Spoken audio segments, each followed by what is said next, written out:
So today I want to talk about Euro games and Ameritrash games. It's always been amusing to me that I think that these terms originated in Europe because one is called Euro games and the other is called Ameritrash. And it was very obvious for a long time within, the board gaming community that people looked down their nose at American style board games. And the, a lot of the American board games started moving towards the Euro side of games. And I'm not sure when the Euro style started, whether it was 80s or 90s or earlier. Um, but I'm sure that in the 70s they must have had stuff similar to Monopoly and Game of Life and stuff like that. They obviously probably had those games translated into their languages as well. Probably had similar games. And they also, like the rest of us, got a little fed up with that kind of game. And I'm not talking about Monopoly and Parcheesi and Game of Life and Mousetrap and that kind of stuff. The stuff that, you play with kids, and then by the time you're a teenager, you're not playing any of those games. And by the time you're a teenager, in the 80s and 90s, 99% of people weren't playing any board games, and there was just a small percentage of us playing board games. What I'm talking about is, the Axis and Allies, and War Room is sort of the end game of that kind of thing, or Twilight Imperium is. But you have just the Axis and Allies, the Samurai Swords, and various other territorial control games. And what differentiates them from, say, Terraforming Mars or Betrayal at House on the Hill, or specifically things like, Arabian Nights or Seasons or something like that. One of the best examples, obviously, Catan, and Carcassonne, and but then the most ubiquitous is just basically the meeple game, where you're moving meeples around and you're getting resources. But what differentiates or puts Euro games all in the same thing is there's very little dice rolling and a lot of moving pieces around to get things, to build things with the goal of getting victory points. Whereas with what was called Ameritrash, it's taking spaces and rolling dice to remove the resources that someone else has, and then increasing your control or your resources, and it's a lot more random. However, obviously, Catan is almost entirely based on 2d6, because that's where you get the resources from that you build your thing. But it doesn't appear to be, I guess, as random as Axis and Allies, right?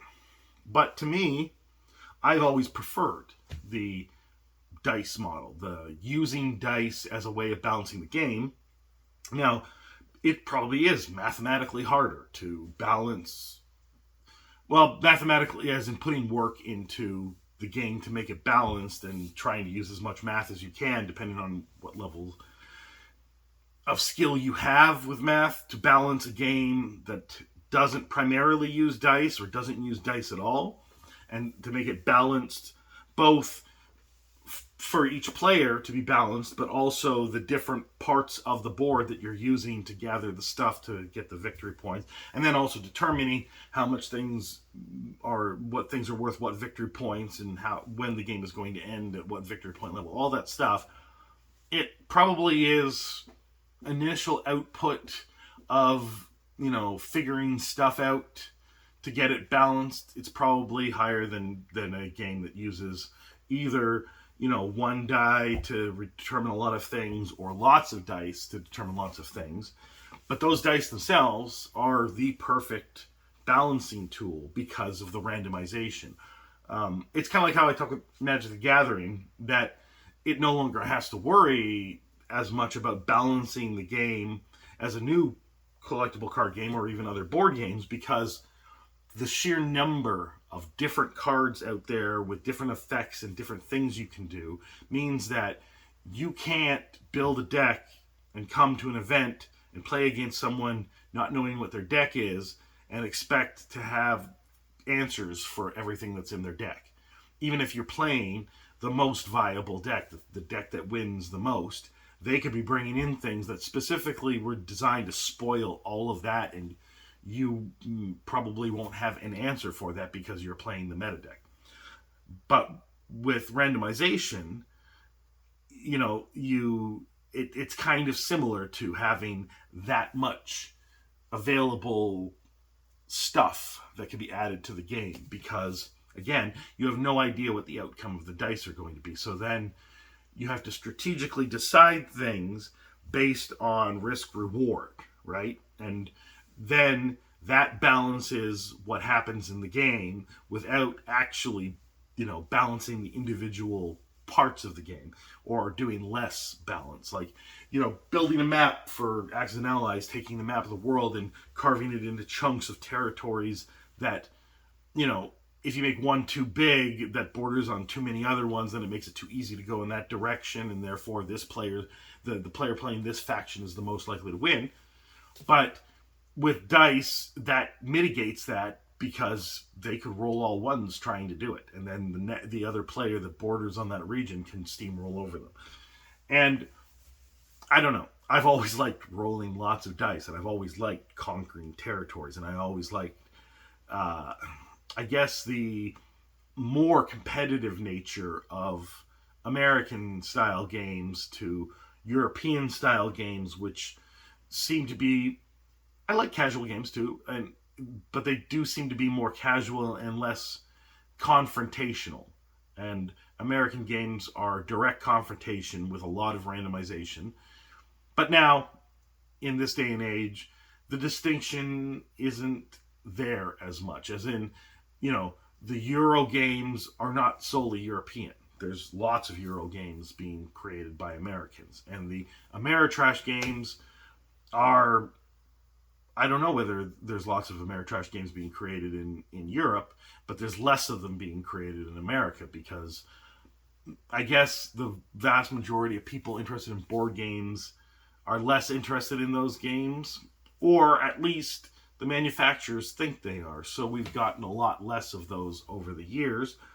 And, I kind of want more of them. I want more choice in those style of games, because those are the games that I grew up with, playing Samurai Swords or Fortress of America or Axis and Allies, or even Risk, and the newer versions of Risk. That Risk Legacy was great, and in fact, Risk Legacy was just an amazing amalgamation of a lot of things and a lot of new thought on board games, and took something that was, Risk was bordering on being more like Monopoly than like, the type of board games that you want to play all the time.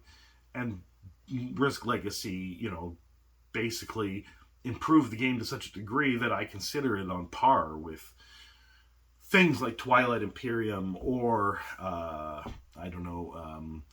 Wingspan, even though I haven't played it. I've seen how Wingspan works, and that I think that if you're making a list of top 50 games, then I think Risk Legacy needs to be somewhere in the 40s, if not maybe, 51, 52 maybe, if you don't particularly like it, but certainly in the top 100.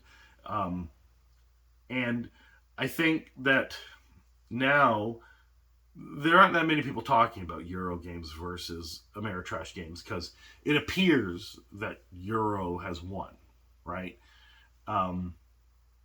But I think that there's still a lot of design space that is open for exploitation by looking back at these old Ameritrash style games, and that if people take the best of those things and start to work them into the games that we have now, then I think we're ignoring one leg of a monument that we're building, and because we look down our nose at it and there's stuff within that design that could be used, and we would then be improving the monument on the whole. And also, I think that if you haven't played things like Axis and Allies, or if you haven't tried Twilight Imperium, if you haven't tried, any other number of territorial control, which is also kind of disappearing. There's some territorial control, but it's better with dice. It's better. Territorial control is better with dice than with, say, you just outnumber them. I mean, there's diplomacy, and it's been around for a long time, and it's a great game, and that is based on just outnumbering people and not rolling dice at all. And it's funny because, again, an American game. But I think that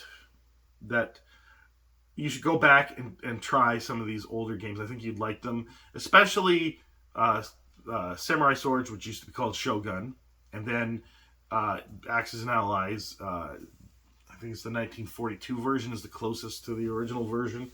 And then if you've got 6 to 12 hours to spare, depending on how many people you're playing with, Twilight Imperium, because I think it's really the culmination of the best of Ameritrash that also uses some elements of the Euro, as opposed to maybe a Euro game that uses some elements of Ameritrash. And then you can see, based on Twilight Imperium, whether or not, this is a style of game you actually do like. But unfortunately, lots of people don't have time to I guess, spend 8 hours on a game. I mean, the last time I played Twilight Imperium was when I had, a lot of vacation time, and therefore two of the days of a 2-week vacation were spent on Twilight Imperium, and I just don't have that kind of time anymore. I work 80 hours a week running a store, driving a truck.